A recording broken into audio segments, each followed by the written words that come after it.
할렐루야. 하나님께서 이 한 시간에 우리에게 말씀의 큰 은혜로 채워주시리라 믿습니다. 고린도전서 2장 11절로 16절 말씀 중심으로 성령의 능력으로 같은 제목으로 은혜를 나누겠습니다. 사람은 이성과 감정 그리고 의지를 가진 인격적인 존재입니다. 특히 인간이 이성을 가진 것은 놀라운 축복이 아닐 수가 없습니다. 다른 동물은 이성이 없습니다. 심 그리고 감정 중심이지요. 그러나 사람은 이성을 통해서 감정을 다스리고 판단하기도 하고 행동하기도 합니다. 이 이성으로 사람들은 무엇이든지 개발하고 만들 수도 있고 나아가서 세상을 정복하고 다스릴 수 있게 되어졌어요. 이 이성을 개발함으로써 인해서 사람들은 그야말로 무궁무진한 일을 하게 되었고, 그리고 사람이 가지고 있는 실제적인 어떤 힘보다 더 큰 힘을 발휘할 수 있게 되었습니다. 그런데 이것이 얼마나 큰 축복이냐라는 사실을 우리가 알아야 한다는 것입니다. 그런데 사람들은 이 이성의 발달로 인해서 감사하고 또 하나님 앞에도 영광을 돌려야 할 텐데 자꾸 교만해지기 시작을 했습니다. 인간이 신이 되어버리고 말았어요. 인간 스스로 못할 것이 없다 이런 생각을 자꾸 갖게 됐습니다. 그런데 그것이 이제는 어떻게 살아가다 보니까 그 교만함 속에서도 뭔가 해결 안 되는 부딪히는 것이 있음을 알았습니다. 여러분, 한계에 부딪힌 거지요. 신학자 폴 틸리는 이렇게 말했습니다. 인간은 어쩔 수 없는 한계의 범주에서 살아갈 수밖에 없다 이렇게 말했어요.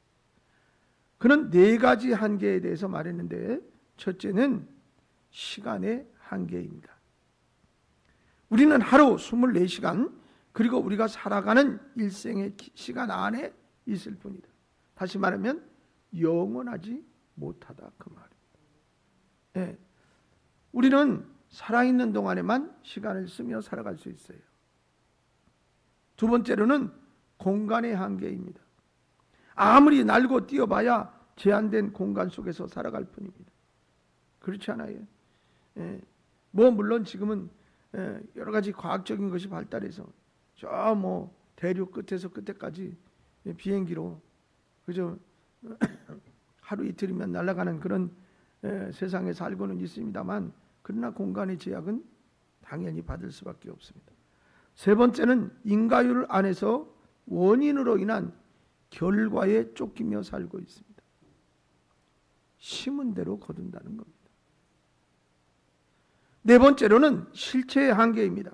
만물은 다 소멸합니다. 영원할 수가 없습니다. 그래서 인간도 마찬가지입니다. 여러분, 이것이 인간이 지니고 있는 한계입니다. 물론 더 다른 학자는 다르게 분류하기도 했지만 틸리는 이렇게 네 가지 한계를 얘기했습니다. 여기서 우리가 교만할 것이 무엇입니까? 이것을 아는 것이 중요합니다. 우리의 이성이, 우리의 힘이 하나님으로부터 온 것임을 아는 것입니다. 그 안에 한계가 있음을 알고 우리를 자랑하거나 나타내지 않는 것입니다. 여러분, 성경을 한번 보겠어요.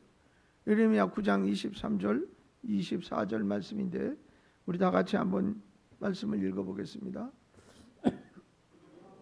이와 같이 말씀하시되 지혜로운 자는 그의 지혜를 자랑하지 말라. 용사는 그의 용맹을 자랑하지 말라. 자랑하는 자는 이것이 자랑할지 곧 명철하여 나를 아는 것과 나 여호와는 사랑과 정의와 이를 땅에 행하는 자인 줄 깨닫는 것이다. 나는 이 일을 기뻐하노라.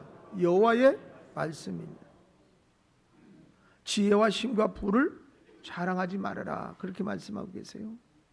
이것은 인간 자체를 자랑하지 말라는 의미입니다. 인간이 의존할 수 있는 모든 영역을 말합니다. 이것은 결코 인간이 자랑할 것이 아니라는 거죠. 오직 하나님을 의지하고 그분만을 의뢰하면서 나아가야 할 것입니다. 특별히 우리 그리스도인들은 이 땅에서 살면서 하나님의 나라의 삶을 살아가는 사람들입니다. 아멘. 하나님의 일을 하고 하나님의 나라를 증거하고 살아가는 사람들이라 이 말이에요. 이러한 과정에서 우리에게 필요한 것은 이성의 능력, 곧 지식과 경험이 아닙니다. 그것은 이제 어떻게 말하면 비율적으로 필요한 부분이긴 하지만 전부가 아니에요. 더 중요한 것은 오직 성령의 능력으로입니다. 성령으로 우리는 하나님의 은혜를 알게 됩니다. 성령으로 하나님의 진리를 깨닫게 되고 그 말씀을 가르치고 증거하게 됩니다. 성령의 능력으로 하나님의 나라의 일을 보고 알고 그리고 할 수 있게 된다 그 말이에요. 오늘 본문은 우리에게 이것을 아주 명확하게 말씀해 주고 있습니다. 좀 더 이제 나누어서 말씀을 드리겠습니다. 첫째는 성령은 우리로 하나님의 은혜를 알게 하시는 영이십니다. 믿습니까? 고린도전서 오늘 본문인 2장 12절 말씀을 다 같이 한번 읽겠습니다. 우리가 세상의 영을 받지 아니하고 오직 하나님으로부터 온 영을 받았으니 이는 우리로 하여금 하나님께서 우리에게 은혜로 주신 것들을 알게 하려 하십니다. 할렐루야. 은혜가 뭡니까? 은혜라는 말은 자격이 없는 자에게 주어지는 선물이란 뜻입니다. 내가 어떤 것을 받을 수 있는 자격이 있어서 받은 것이 아니라 자격이 없음에도 불구하고 베풀어지는 것, 이것을 은혜라고 해요.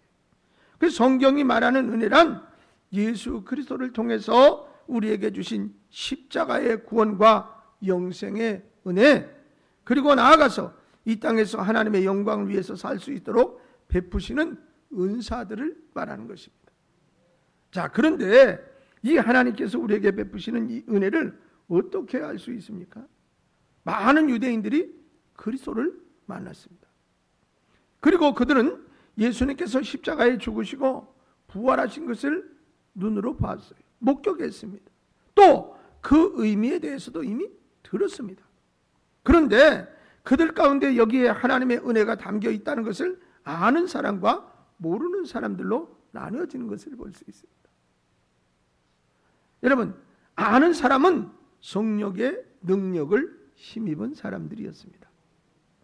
성령께서 저들로 하여금 알게 해 주셨기 때문입니다.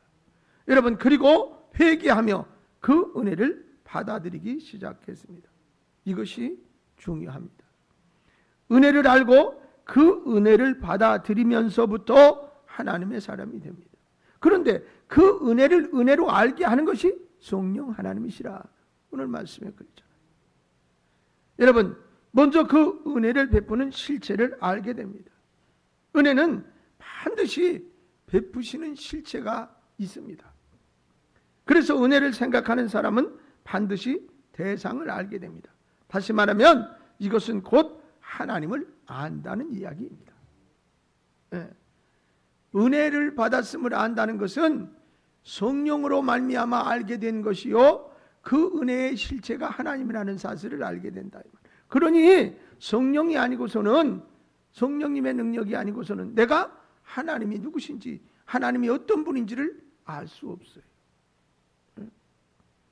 여러분, 그래서 우리는 이제 하나님의 사랑, 하나님의 의를 알게 하시고 그 안에서 영생을 소망하며 살아갈 수 있도록 하신 거다. 우리에게 가장 큰 은혜는 하나님을 알 수 있도록 하신 것인 줄로 믿습니다.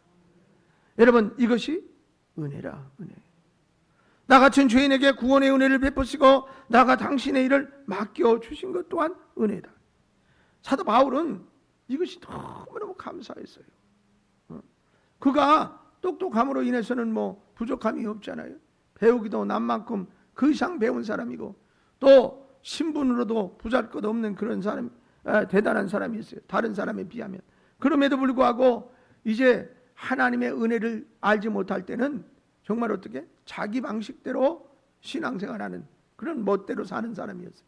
그러나 정말로 이제 성령으로 말미암아 하나님이 주신 은혜를 깨닫고 나서 그는 뭐라고 고백해요? 너무너무 그게 감사해요. 그래서 나의 나됨은 하나님의 은혜라, 그렇게 고백하고 있습니다. 이것은 성령께서 알게 하시고 성령께서 고백하게 하신 것입니다. 세상 사람들은 이것을 알지 못합니다. 그러니 성령이 아니고서는 십자가의 비밀, 그리고 그 은혜의 깊이, 넓이, 길이, 높이를 알 수 없습니다. 성령께서 알게 하셔야 우리 가운데 하나님께서 베풀어 주신 모든 것이 은혜임을 알고 고백하게 됩니다. 뉴욕 대학 부속 병원 재활센터 한 벽면에는 이러한 글이 붙어 있다고 그럽니다. 큰 일을 이루기 위해 힘을 주십사 하나님께 기도했더니 겸손을 배우라고 연약함을 주셨다. 많은 일을 해낼 수 있는 건강을 구했는데 보다 가치 있는 일을 하라고 병을 주셨다. 행복해지고 싶어 부유함을 구했더니 지혜로워지라고 가난을 주셨다. 세상 사람들의 칭찬을 받고자 성공을 구했더니 뽐내지 말라고 실패를 주셨다. 삶을 누릴 수 있게 모든 걸 갖게 해달라고 기도했더니 모든 걸 누릴 수 있는 삶 그 자체를 선물로 주셨다. 구한 것 하나도 주시지 않았지만 내 소원 모두 들어주셨다. 하나님의 뜻을 따르지 못하는 삶이었지만 내 마음속에 진작에 표현 못한 기도는 모두 들어주셨다. 나는 가장 많은 축복을 받은 사람이다. 내가 꿈꾸는 것, 내가 이루고 싶은 것이 현실로 이루어지지 않았지만 돌이켜보면 하나님은 다듬어 주셨고 내게 엄청난 것을 주셨고 큰 것을 주셨다. 더 큰 능력을 주셨습니다. 나는 그것을 구할 자격도 없고 또 받을 능력이 없음에도 불구하고 하나님은 나의 기도를 들어주셨고 나는 더 큰 것을 받았습니다. 우리는 그것을 가지고 있습니다. 돌이켜 생각해 보십시오. 당신 안에 계신 성령께서 깨닫게 해 주실 것입니다. 성령께서 이 은혜를 알게 해 주시고 고백하고 감사하게 하는 것인 줄로 믿습니다. 할렐루야. 여러분의 삶을 돌이켜보고 지금 상황을 점검해 볼 때 감사거리가 여러분 마음에 있다면 여러분은 성령님의 지배받은 사람인 줄로 믿습니다. 두 번째로 성령께서 가르치신 것으로 하게 하십니다. 오늘 본문 13절 말씀을 다 같이 한번 읽겠습니다. 우리가 이것을 말하거니와 사람의 지혜가 가르친 말로 아니하고 오직 성령께서 가르친 것으로 하니 영적인 일은 영적인 것으로 분별하느니라. 아멘. 여러분, 사도 바울은 자신이 복음을 전하고 가르친 모든 것은 성령으로 말미암아 되어진 것이라 이렇게 고백하고 있습니다. 성령은 진리의 영이십니다. 따라서 진리를 가르치고 깨닫게 하세요. 우리가 말씀을 깨닫는 것은 내 지식으로만 깨닫는 것이 아니라 그 말입니다. 여러분, 내 경험으로 깨닫는 것도 아닙니다. 중요한 것은 성령께서 나로 깨닫도록 역사하십니다. 간혹은 이런 경험을 할 때가 있습니다. 성경을 읽을 때 아주 따분한 내용이 있을 때가 있습니다. 이름을 계속해서 반복해서.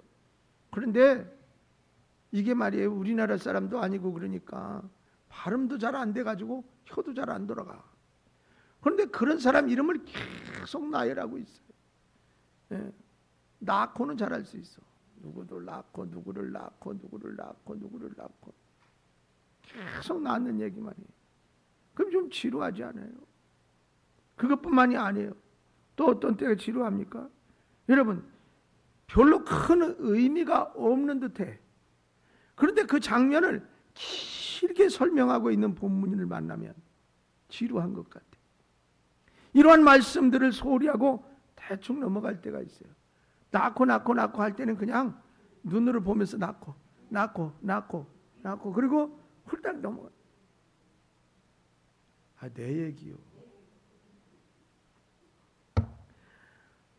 그런데 기도를 하면서 성령께서 무엇을 알게 하시고자 하십니까? 성경을 읽다가 가슴에 와 닿지 않을 땐 그런 기도를 드릴 때가 있어요. 물으면서 나갈 때 그 안에 풍성한 은혜의 말씀이 담겨 있는 것을 발견할 때가 있어요. 그 지루했던 말씀에 보화가 있어요. 여러분, 마치 거칠고 험한 밭을 갈다가 보물 항아리를 발견한 듯한 그런 느낌을 받을 때가 있어요. 그래서 그 말씀 때문에 그냥 그 말씀을 붙들고 밤새 우는데도 끝이 없어, 눈물이. 그리고 얼마나 감사하고 얼마나 은혜가 되는지 몰라요. 그러니 하나님의 말씀하신 대로 여기 1.1획도 틀림이 없다. 여러분, 성령께서 하시기 때문에 이런 일들이 가능한 것입니다. 이 진리의 영이 우리로 말하고 가르치게 하신다, 그 말이에요. 성경을 가르치거나 복음을 제시할 때 성령이 충만한 사람들이 확신 가운데 가르치고 전하는 것은 바로 성령의 능력을 힘입기 때문에 가능한 것입니다. 여러분, 전도를 하면서 깨닫는 것이 하나 있어요. 참 놀라운 것은 많이 배우거나 신앙생활을 오래 하고 성경을 잘 안다고 하는 사람이 잘 전하느냐, 그런 것이 아니에요. 늘 성령을 의지하고 기도하는 사람이 잘 전한다는 사실입니다. 어떤 분은 다른 사람에 비해 학력이 그렇게 좋은 사람이 아니었어요. 그분이 얼마나 전도를 잘하는지 몰라요. 예? 그러니까 사람의 재능으로 하는 것이 아니라 성령의 능력을 힘입어 전하기 때문인 것인 줄로 믿습니다. 성령이 함께 하시기 때문에 역사가 있다, 그 말이에요. 성령은 이렇게 진리를 깨닫게 하고 말하고 가르치게 하시는 줄로 믿습니다. 세 번째로 하나님의 일을 받고 알 수 있게 하십니다. 오늘 본문 14절 말씀을 같이 한번 읽겠습니다. 육에 속한 사람은 하나님의 성령의 일들을 받지 아니하나니 이는 그것들이 그에게는 어리석게 보임이요 또 그는 그것들을 알 수도 없나니 그러한 일은 영적으로 분별되기 때문이라. 네, 그렇습니다. 십자가와 부활의 복음을 비롯해서 하나님께서 하시는 모든 일을 알 수 있는 길이 어디 있습니까? 그리고 믿고 의지할 수 있는 힘이 어디서 나옵니까? 성령으로 말미암음이라. 할렐루야. 세상 사람들은 복음을 이해할 수 없을 뿐만 아니라 하나님의 일을 알 수 없습니다. 무슨 일이든지 이성적으로 합리적으로 보려고 그래요, 자꾸. 예? 이치에 맞게 생각하려고 하고 경험되어진 범위와 또 입증되어진 범위 안에서 생각하려고 그러지요. 예. 그러나 성령에 사로잡힌 사람은 하나님의 일을 봅니다. 하나님께서 하셨다는 것을 깨닫게 됩니다. 그리고 그분 앞에 더욱 겸손함으로 나가게 됩니다. 그리고 하나님의 사람은 성령의 지시하심에 따라 성령의 인도하심에 따라 움직이려고 애를 씁니다. 바울이 로마로 호송되어 갈 때 미양이라는 곳에 머물게 되었습니다.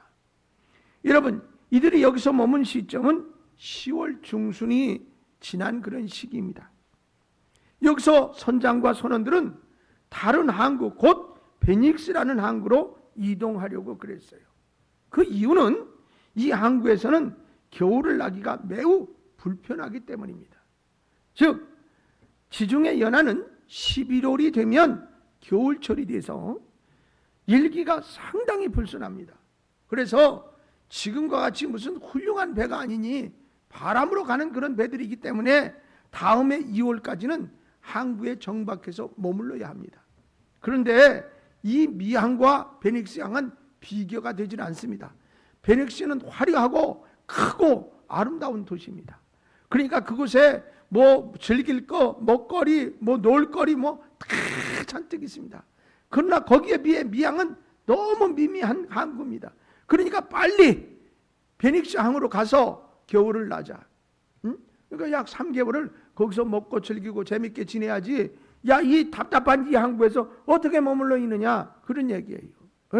그래서 이제 이들은 겨울이 되기 전에 빨리 화려하고 그리고 번창한 항구로 가서 겨울을 나기를 원했던 것입니다. 그런데 성령 하나님께서 바울에게 항해를 하지 말라는 것이 않는 것이 좋다는 마음을 주신 거예요. 그래서 그 마음을 어떻게 이 배를 다 운행하는 이제 포로를 데리고 가고 뭐 이렇게 취하는 백부장에게 그 얘기를 했어요. 그랬더니 백부장이 그 얘기를 듣고 선장과 선주에게 묻는 거지요. 자, 그냥 여기 미양에 머물러야 되는 거요? 아니면 어떡할까나? 그러고 물었더니 이 선주와 선장은 이미 경험이 보통 많은 사람들이 아니잖아요. 그러니까는 아이고 백부장님 말씀도 마세요. 여기서 3개월을 답답해서 어떻게 견뎌요? 지금 마치 바람도 오늘 순풍이 불고 좋으니 빨리 출발해가지고 베닉스로 출발해야 가야 거기서 이제 우리가 11월 안에 얼른 도달을 하고 그리고서는 이제 겨울이 됐을 때 움직이지 못할 때 거기서 우리가 재미지게 이렇게 3개월을 지낼 수 있습니다. 그렇게 얘기를 했어요. 여러분, 그러나 그 얘기를 듣고 백부장도 좋다 출발하지요. 얼마 못 가서 바다에서 유라굴로라는 폭풍을 만나 죽을 고비를 넘기며 표류하다가 간신히 살아나게 됩니다. 이것이 세상입니다. 지식과 경험을 전적으로 의지하는 것이 사실 세상이잖아요. 근데 그게 뭐이 나빠요? 별로 나쁘지 않아요. 지식, 경험 중요하잖아요. 그러나 여러분, 우리는 이것을 내려놓고 먼저 하나님의 음성을 들을 수 있어야 한다는 겁니다. 여러분, 우리 속담에 그런 말이 있어요. 돌다리도 두들겨 보고 건너라 그런 것처럼 성도는 무슨 일을 하든 습관적인 일을 하더라도 하나님 앞에 먼저 묻는 일을 해야 합니다. 성경은 결코 합리적인 것만을 우리에게 제시하지 않는다는 사실을 우리는 알아야 됩니다. 여러분, 성경의 시작부터 끝까지 자세히 들여다보면 그것의 합리적인 사건과 기사들이 일들이 몇 개나 됩니까? 여러분 보세요. 천지창조 믿어져요? 하나님이 말씀으로 야 산이 있어라 바다가 있어라 뭐 있어라 할 때마다 막 됐대. 뭐 그리스 신화에도 비슷한 얘기가 나오긴 하지만 믿어지냐고 그게. 그뿐이에요. 인간을 또 어떻게 흙으로 막 빚어갖고 그러니까 사람이 됐어. 나중에 또 그게 외로우니까 잠재워놓고 갈빗대를 뽑아가지고 어떻게 해가지고 여자를 또 만들어서 주니까 좋아했대. 이런 말이 이렇게 믿어지느냐 이 말이에요. 아브라함, 이삭, 야곱, 요셉, 모세와 이스라엘 백성들을 통해서 또 기드온의 300명의 용사들과 미디안의 싸움과 그리고 다윗과 골리앗의 싸움, 블레셋과의 싸움, 엘리야와 바알과 아세라 선지자의 850대의 대결, 여러분 아람과 이스라엘의 싸움, 그 이후에 구약을 지나서 예수 그리스도의 이적과 기사, 십자가와 부활 승천, 그리고 초대교회에 일어난 역사적인 사건들, 이것을 사람의 이성으로 어떻게 다 설명할 수 있습니까? 그러고 보면 성경은 큰 허상이에요, 허상.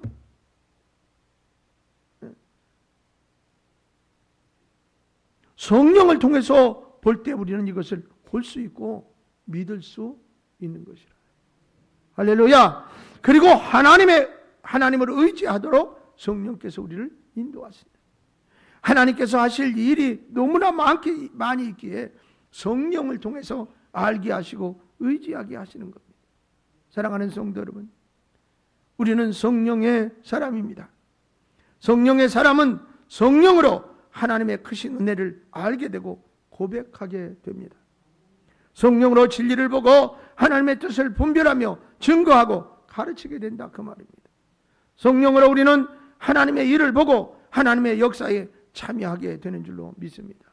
할렐루야. 성령의 사람은 내 앞에 조금 힘들고 어려운 일이 있다 하더라도 조금 힘들 뿐이다 라는 믿음으로 하나님의 영광을 위해서 내어드립니다. 그때 하나님께서 하시는 일을 경험하게 됩니다. 성령께서 하실 때 능치 못함이 없습니다. 할렐루야. 여러분, 물이 역류해서 올라가는 것을 보셨습니까? 비가 뿌려질 때 그러나 차 앞에 유리에 떨어지는 비는 역류해서 올라갈 때가 있어요. 왜냐? 차의 힘과 그리고 달릴 때의 바람의 힘에 의해서 그래요. 나 혼자 힘으로는 하게 되면 그냥 떨어지지. 그러나 하나님께서 함께 하실 때는 나의 힘과 하나님의 힘이 합하여 불가능한 것을 가능하게 하는 것인 줄로 믿습니다. 이것이 믿음의 능력입니다. 우리는 성령 안에서 하나님께서 하실 일들을 기대하고 그것을 바라보고 나아가야 합니다. 하나님을 위한 일에는 불가능과 절망이 있을 수가 없습니다. 믿습니까? 하나님께서 주신 비전은 꺾일 수가 없습니다. 성령으로 충만하십시오. 그리고 성령 안에서 사는 은혜와 풍성함, 그리고 하나님의 역사를 체험하고 누리는 여러분이 되시기를 주님의 이름으로 축원합니다. 할렐루야! 찬송하겠습니다.